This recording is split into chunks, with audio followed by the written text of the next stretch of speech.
Hi, I'm Peter J. Ray. Welcome to Adventures in History. Today's topic is the 1938 Cleveland Indians AL MLB baseball season. Again, the tribe was playing in the American League, the junior circuit of Major League Baseball. 59 home games were played at League Park, the old baseball field, and 18 games were played at Cleveland Municipal Stadium. So again, the tribe had two baseball parks that they played in 1938. The tribe had a strong year, and that year they finished with a record of 86-66, 20 games over 500, very good. Winning percentage of .566, 13 games out of first place. The first place team was the New York Yankees, who were 99-53, winning percentage of .651. Wow. Second place, the Boston Red Sox, 88-61, 9.5 games out of first. The Red Sox had a big improvement. Third place, the Cleveland Indians, 86-66. Fourth place, the Detroit Tigers, 84-70. Fifth place, the Washington Senators, 75-76. Sixth place, the Chicago White Sox, 65-83. Seventh place, the St. Louis Browns, 55-97. And in eighth and last place, another tough year for Connie Mack's Philadelphia Athletics, 53-99, winning percentage of .349, 46 games out of first. The home opener for the tribe and all Sunday and holiday games were played at Cleveland Municipal Stadium when large crowds were anticipated, the rest at League Park. Also, a couple weekday doubleheaders and Friday and Saturday games against the Yankees were also at the stadium. Attendance was up nearly 100,000, the third best in team history. The tribe was in first place till mid-July. In the off-season, Yankees slugger Lou Gehrig appeared in the Western movie Rawhide. During the season, Cincinnati Reds pitcher Johnny Vandermeer threw consecutive no-hitters on June 11th and June 15th in back-to-back starts, never done before or since. The second of his no-hitters was at Ebbets Field against the Brooklyn Dodgers at the first night game in Brooklyn. Babe Ruth was a Brooklyn Dodgers coach in 1938. As I said, the tribe was in first place actually from May 18th till mid-July, so there was definitely pennant fever in Cleveland. In 1938, Nazi Germany, the Nazi German army, marched into Austria in the Anschluss, and Austria became a part of Germany. Apparently, that was not necessarily violent, that the Austrians wanted to become a part of Germany, because they are German-speaking, and Adolf Hitler was from Austria, but this was very troubling to the outside world and a step toward the Second World War. On June 22nd at Yankee Stadium, there was a heavyweight boxing title fight. Joe Louis against Max Schmeling, the African-American against the German. And Joe Louis won in a technical knockout in the first round. So short fight. So African-Americans were very, very happy. And so this was kind of sort of a prelude to the Second World War. An American fighting a German.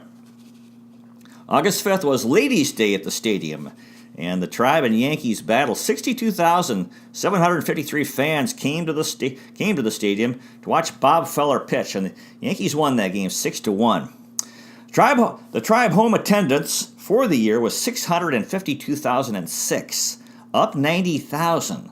So an average of 8,523 per game. So that was very good attendance in 1938. Now the coaching staff included Wally Shang, who was a tribe coach between 1936 and 1938. So this was the end of his time in Cleveland. He was a manager in the minor leagues until 1945, and after that operated his farm in Dixon, Missouri in the Ozark Mountains. Wally Shang. Johnny Bassler was a new coach in 1938. He was a tribe coach between 1938 and 1940, and he played for the Cleveland Naps in 1913 and 1914, Johnny Bassler. The new manager for the tribe in 1938 was Ossie Witt. He was tribe manager between 1938 and 1940. Witt was born in 1890 in San Francisco, California, and died in 1963 in Oakland, California at age 73. As an MLB player himself, he batted .238 with 4 home runs and 298 RBIs. He was the tribe manager, and as tribe manager, his record was 262 and 198, winning percentage of .570. His given name was Oscar. They called him Ossie. He was a product of the Sandlot baseball fields of San Francisco. In the minor leagues, he played for the Pacific Coast League with the San Francisco Seals in 1911. He was a third baseman. He was the Detroit Tigers' regular third baseman between 1915 and 1917. Vitt was considered a smart, scrappy, good contact hitter and one of the best bunters of his era.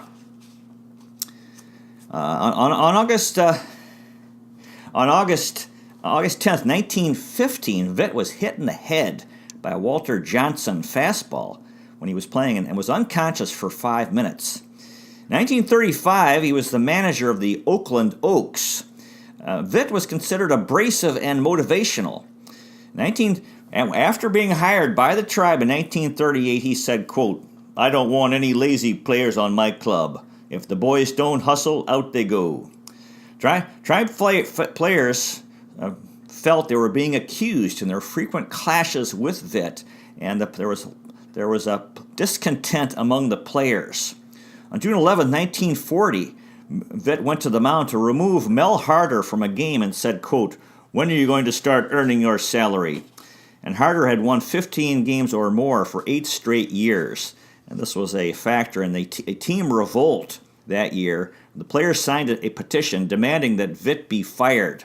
A dozen players met with the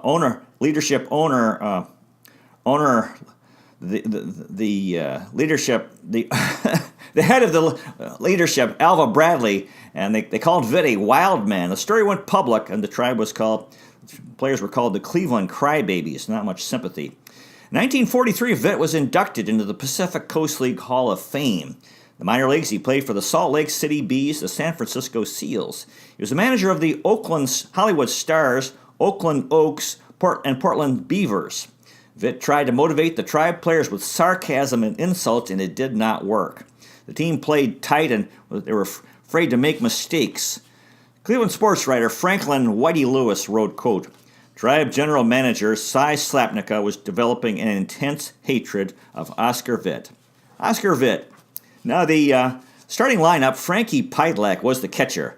Pitelak batted .308 with 112 hits. He scored 46 runs, 14 doubles, 7 triples, a home run, 43 RBIs, 9 stolen bases, 36 walks in 113 games. And Pitelak was with Cleveland from 1932 to 1940. Frankie Pitelak. Hal Trosky was at first base again. Trosky had an outstanding year. He hit .334, 185 hits. Scored 106 runs, 40 doubles, 9 triples, 19 home runs, 110 RBIs, 5 stolen bases, 67 walks in 150 games. And Trosky was with Cleveland from 1933 to 1941. He finished 13th in the MVP voting in the American League in 1938. Hal Trosky.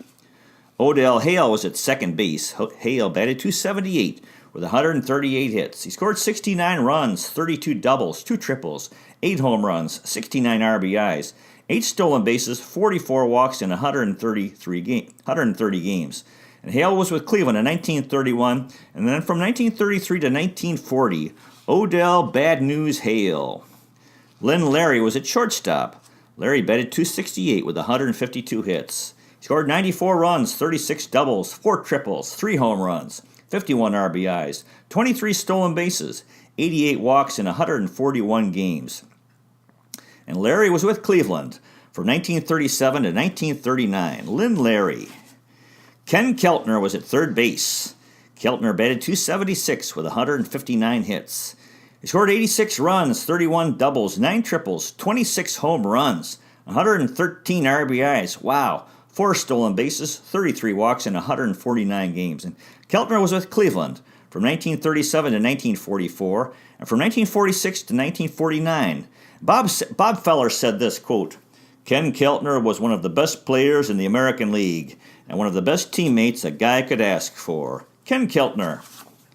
Jeff Heath was the left fielder. Heath batted .343. Wow, 172 hits. He scored 104 runs, 31 doubles, 18 triples, 21 home runs, 112 RBIs, 3 stolen bases, 33 walks in 126 games. And Heath was with Cleveland from 1936 to 1945. Jeff Heath. Earl Averill was in center field. Averill batted .330. Wow, 159 hits. He scored 101 runs, 27 doubles, 15 triples, 14 home runs, 93 RBIs, 5 stolen bases, 81 walks, and 134 games. And Averill was with Cleveland from 1929 to 1939. Earl Averill. Bruce Campbell was in right field. Campbell batted .290 with 148 hits. He scored 90 runs, had 27 doubles, 12 triples, 12 home runs, 72 RBIs, 11 stolen bases, 53 walks, and 133 games. And Campbell was with Cleveland from 1935 to 1939. Bruce Campbell. Now the bench players included Raleigh Hemsley, who batted .296 with he had 60 hits, scored 27 runs, had 11 doubles, 3 triples, 2 home runs, 28 RBIs, a stolen base, 23 walks in 66 games. Hemsley was born in 1907 in Syracuse, Ohio, and died in 1972 in Washington, D.C. at age 65. For his career, he batted .262 with 31 home runs and 555 RBIs. Hemsley played for the Pittsburgh Pirates, Chicago Cubs, Cincinnati Reds, St. Louis Browns, New York Yankees, and Philadelphia Phillies, and the Cleveland Indians between 1928 and 1947. He was a 5-time All-Star, 1935, 36, 39, 40, and 41. They called him Rollicking Raleigh. In 1932, he won a National League title with the Cubs. He was Bob Feller's personal catcher. On opening day 1940, he caught Feller's no-hitter. In 1943, he won a title in 1943 with the Yankees. From 1944 to 45, he was in the U.S. Navy in the Second World War. Hemsley had a 19-year career, 1,593 games, 1,321 hits. He was an outstanding defensive catcher. He also had a drinking problem and joined Alcoholics Anonymous, got sober, and stayed sober. He was the first AA member to break anonymity on a national level, telling the press that he was in AA. After he retired, he worked in real estate. He was a Philadelphia athletics coach in 1954 and a coach for the Washington Senators in 1961 and 1962. Also, he was a manager in the minor leagues. 1950s in Sporting News. In Sporting News, he was the Sporting News minor league manager of the year with the Columbus Redbirds. He died of a heart attack. Hemsley played in the minor leagues for the Charlton Senators, the Charlotte Hornets, Frederick Hustlers, Galveston Whitecaps, Nashville Vols, and Toledo Mud Hens. Bob Feller said this, quote, "Raleigh was a great steadying influence on me in my first years in the big leagues. He stayed with Cleveland for 4 years and became one of our most valuable players and one of my most valuable friends." Raleigh Hemsley.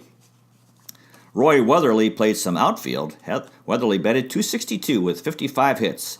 He scored 32 runs, had 14 doubles, 3 triples, 2 home runs, 18 RBIs, 8 stolen bases, 14 walks in 83 games. And Weatherly was with Cleveland from 1936 to 1942. Roy Weatherly. Moose Solters played some outfield. Solters batted .201 with 40 hits. Scored 30 runs, had 6 doubles, 3 triples, 2 home runs, 22 RBIs, 4 stolen bases, 13 walks in 67 games, and Solters was with Cleveland from 1937 to 1939. Moose Solters. John Kroner played some second base. Kroner batted .248 with 29 hits. He scored 13 runs, had 16 doubles, a home run, 17 RBIs, 19 walks in 51 games, and Kroner was with Cleveland from 1937 to 1938, and this was the end of his MLB career. John Kroner. Skeeter Webb played some infield. Webb batted .276 with 16 hits.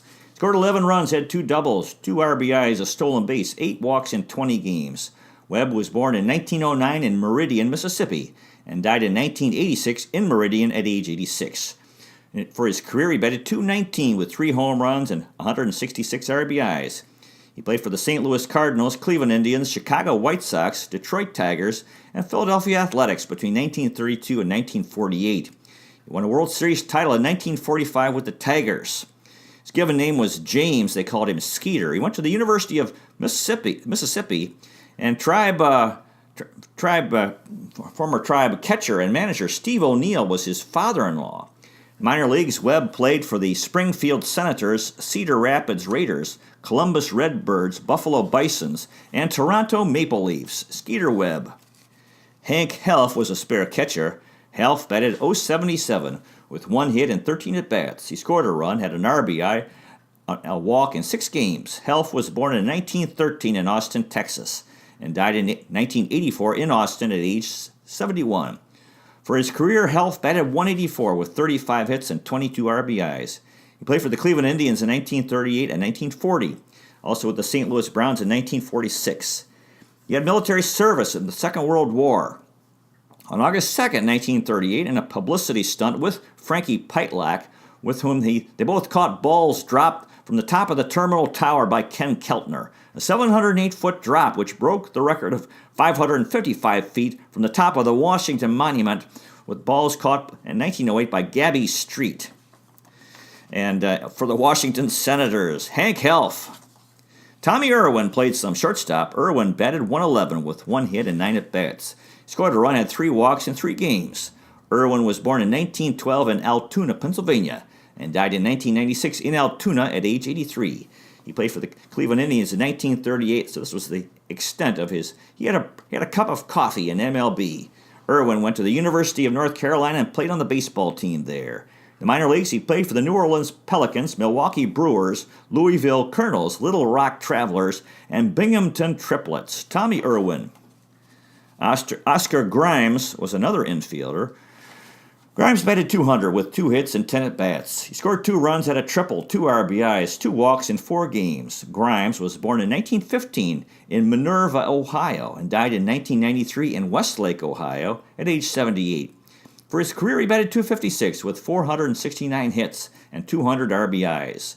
Grimes played for the Cleveland Indians, New York Yankees, and Philadelphia Athletics between 1938 and 1946. He was an All-Star in 1945. He had 18 home runs in his career. He also played semi-pro football for the Minerva Merchants. In the minor leagues, he played for the Zanesville Grays, Montreal Royals, and Greenville Spinners. Oscar Grimes. Ray Mack played some second base. Mack batted .333 with 2 hits and 6 at-bats. He scored 2 runs, had a triple, 2 RBIs in 2 games. Mack was born in 1916 in Cleveland, Ohio, and died in 1969 in Bucyrus, Ohio, at age 52. For his career, he batted .232 with 34 home runs and 278 RBIs. Mack played for the Cleveland Indians, New York Yankees, and Chicago Cubs between 1938 and 1947. He was an All-Star in 1940 with the Tribe. His given name at birth was Raymond James Mulkovsky, later changed to Mack. He went to college at Case School of Applied Science, now Case Western Reserve in Cleveland, and played on the football team there. They called him the Case Ace. He was drafted in the NFL by the Chicago Bears in the 1938 NFL Draft, but elected not to play in the NFL. Mack was an outstanding fielder with shortstop Lou Boudreau. The two formed a fine double-play combination. He saved Bob Feller's 1940 opening day no-hitter with a diving stop for the final out. In 9 seasons, Mack had 629 hits. His son Tom Mack played in the NFL for the Los Angeles Rams and is in the Pro Football Hall of Fame, inducted in 1999. In the minor leagues, Mack played for the Newark Bears and Fargo Moorhead Twins. Ray Mack. Chuck Workman was an outfielder. Workman batted .400 with 2 hits and 5 at-bats. He scored a run in 2 games. Workman was born in 1915 in Leeton, Missouri, and died in 1953 in Kansas City, Kansas, at age 37. For his career, he batted .242 with 50 home runs and 230 RBIs. Workman played for the Cleveland Indians, Boston Braves, and Pittsburgh Pirates between 1938 and 1946. He died of a bleeding ulcer 3 days before his 38th birthday. Tragic. In the minor leagues, Workman played for the Minneapolis Millers, Nashville Vols, Oakland Oaks, and Wilkes-Barre Barons. Chuck Workman. Lou Boudreau played some third base. He batted once, did not have a hit. He walked in 1 game. Boudreau was born in 1917 in Harvey, Illinois, and died in 2001 in Olympia Fields, Illinois, at age 84. For his career, he batted .295 with 68 home runs, 789 RBIs. As a manager, he won 1,162 games, lost 1,224 for a winning percentage of .487. Boudreau was with the Cleveland Indians from 1938 to 1950, and with the Boston Red Sox from 1951 to 1952. He was a manager for the Cleveland Indians, Boston Red Sox, Kansas City Athletics, and Chicago Cubs between 1942 and 1960. He was an 8-time All-Star from 1940, 1945, and 47 and 48. He won a World Series title in 1948 with the Tribe. He was the American League MVP in 1948. He won an American League batting title in 1944. The Tribe retired as number 5. He's in the Tribe Hall of Fame and was inducted in the Baseball Hall of Fame in 1970. They called him Old Shufflefoot and Handsome Lou and the Good Kid. He spent 10 seasons as a player-manager. He was also a longtime radio announcer for the Chicago Cubs. Boudreau went to the University of Illinois and played on the baseball and basketball teams, was a basketball All-American. He has the record for the most consecutive doubles in a game, 4 on July 4th, 1946. Boudreau had a Catholic father and a Jewish mother. He played pro basketball his senior year of college for the Hammond Caesar All-Americans in the National Basketball League. In the off-season, he was with the Tribe. He was a freshman basketball coach at the University of Illinois in 1939, 1940, and in 1941 and 42, he was assistant coach on the varsity team. He helped stop Joe DiMaggio's 56-game hitting streak. 1941, there was a bad hop grounder he made. That was in 1941. There was a bad hop grounder. He made a barehanded double play. 1942, he was hired as the Tribe player manager at age 25. 1944, Boudreau had 134 double plays, or was involved in most by a player manager ever. He had the Boudreau shift against Ted Williams, where he moved the fielders to the right of second base. As the Cubs radio voice, he was the Cubs radio voice from 1958 to 59, and from 1961 to 1987. He was also the Chicago Bulls in the NBA radio voice in 1966 to 68. In 1973, in Cleveland, the street by Cleveland, the street just south, east-west street of Cleveland Municipal Stadium was renamed Boudreau Boulevard. I believe it's now Al Lerner Way. In 1990, the Tribe established the Lou Boudreau Award for the top player in the minor league system. His daughter Sharon married Denny McLain.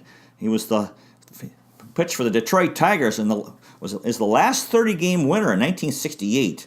I'm reading a fine book called Lou Boudreau, My Hall of Fame Life on the Field and Behind the Mic by Lou Boudreau with Russell Schneider, 1993.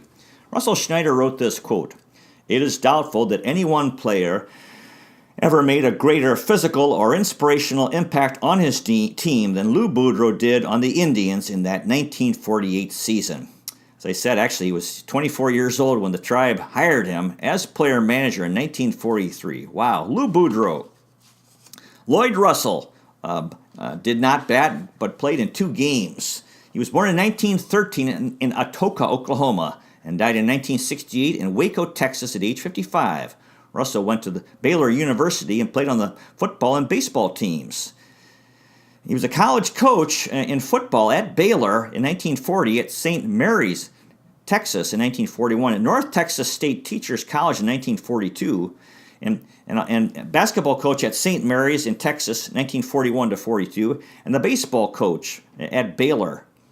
So what a lot of college coaching for him.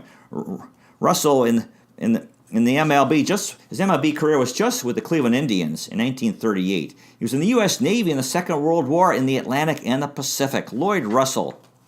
Now, the pitching staff was anchored by Bob Feller, who was 17-11, with an ERA of 4.08, 39 games, 36 starts, 20 complete games, 2 shutouts, a save, 277 and 2/3 innings pitched, and 240 strikeouts, which led the league. Feller batted .181 with 17 hits. He scored 6 runs, had 3 doubles, a triple, 13 RBIs, 11 walks, and struck out 32 times.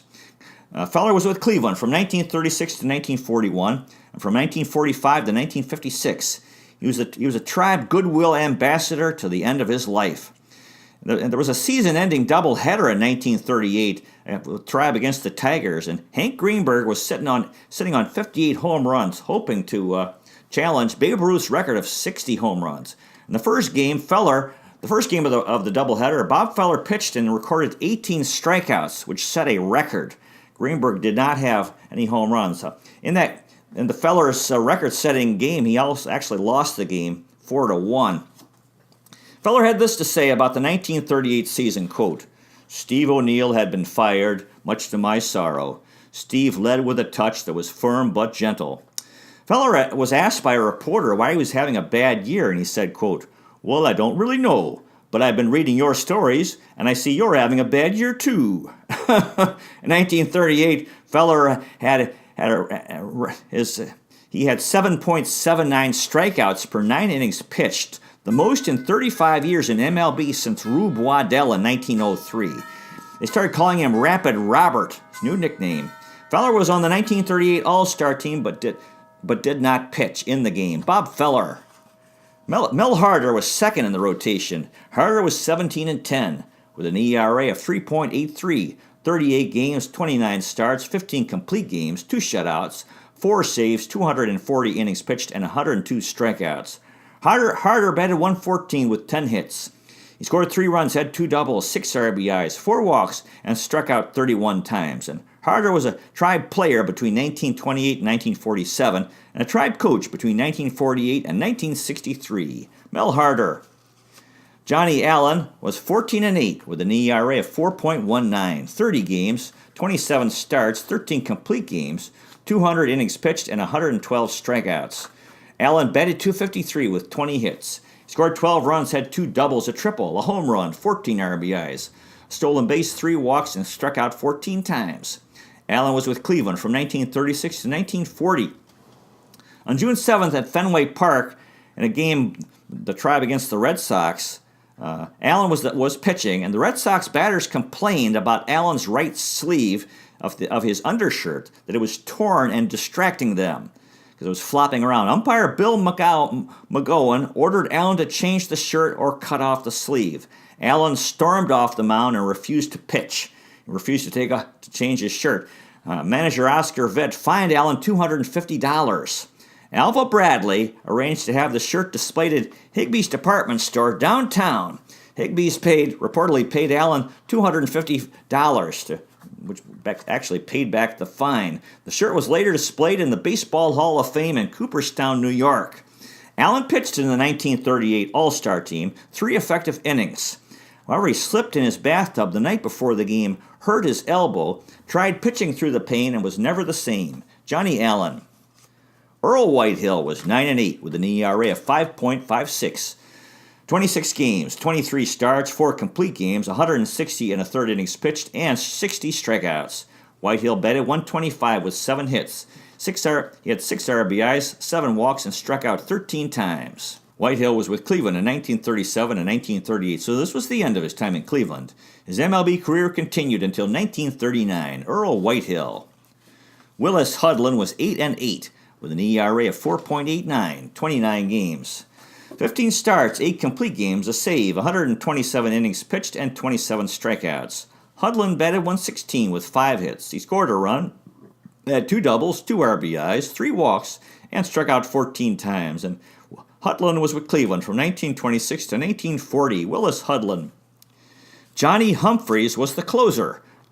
Humphreys was 9-8 with an ERA of 5.23, 45 games, 6 starts, a complete game, 6 saves, 103 and a third innings pitched, and 56 strikeouts.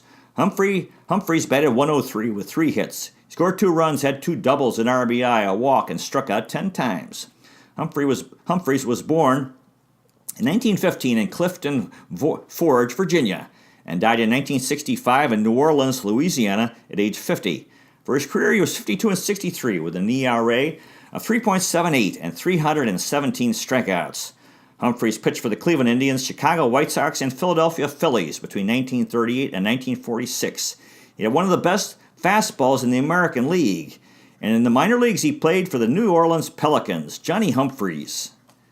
Denny Galehouse was 7-8 with an ERA of 4.34, 36 games, 12 starts, 5 complete games, a shutout, 3 saves, 114 innings pitched, and 66 strikeouts.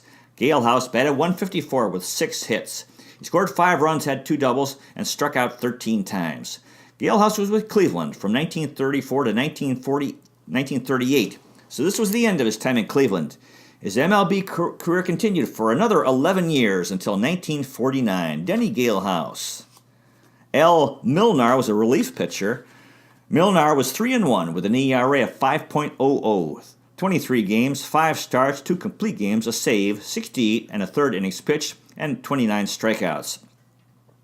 Milnar batted .154 with 4 hits. He scored 2 runs, had a double, a home run, 2 RBIs, and struck out 5 times. Milnar was with Cleveland in 1936 and from 1938 to 1943. Al Milnar. Bill Zuber was 0-3 with an ERA of 5.02. 15 games, he had a save, 28 and 2/3 innings pitched, and 14 strikeouts. Zuber batted 7 times, but did not have a hit and struck out once.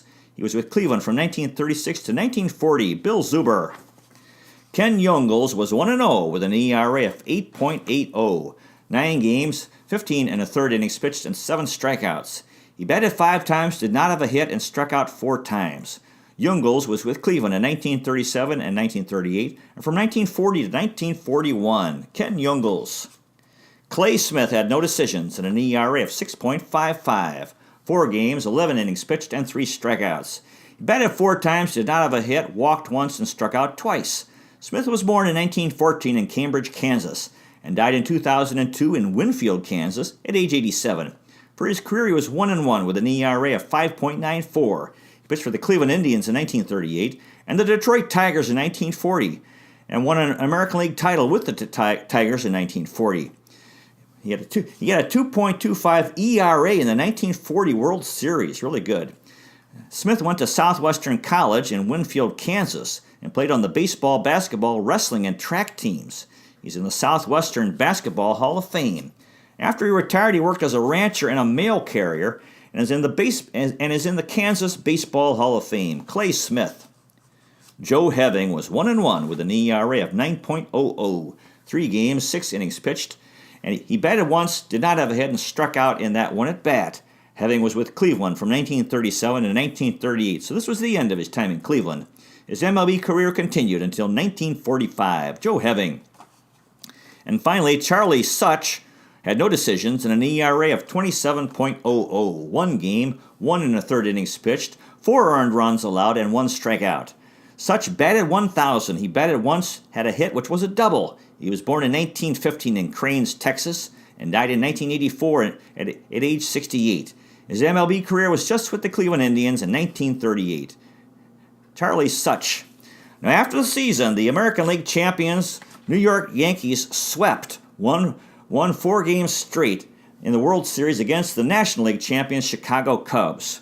Hall of Famers in the World Series for the Yankees included Joe McCarthy, the manager, Bill Dickey, Joe DiMaggio, Lou Gehrig, Lefty Gomez, Joe Gordon, and Red Ruffing. And for the Cubs, Dizzy Dean, Gabby Hartnett, Billy Herman, and Tony Lazzari.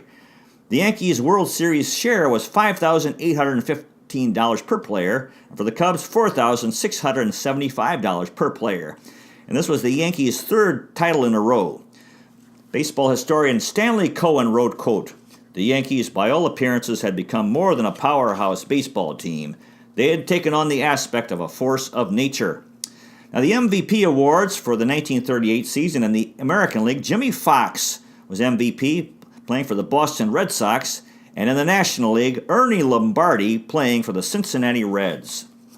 So that's the story of the 1938 Cleveland Indians. We had a good year, a year to be proud of. God bless the fellows who played for the Cleveland Indians in 1938, and everyone else associated with the team, including the fans, especially the Civil War veterans, Spanish-American War veterans, and First World War veterans.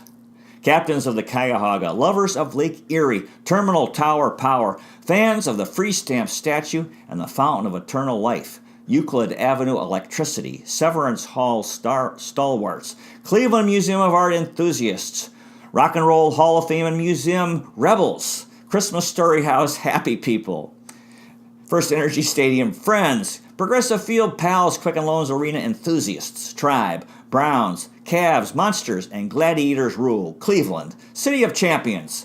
Cleveland is the best location in the nation on the north coast of America.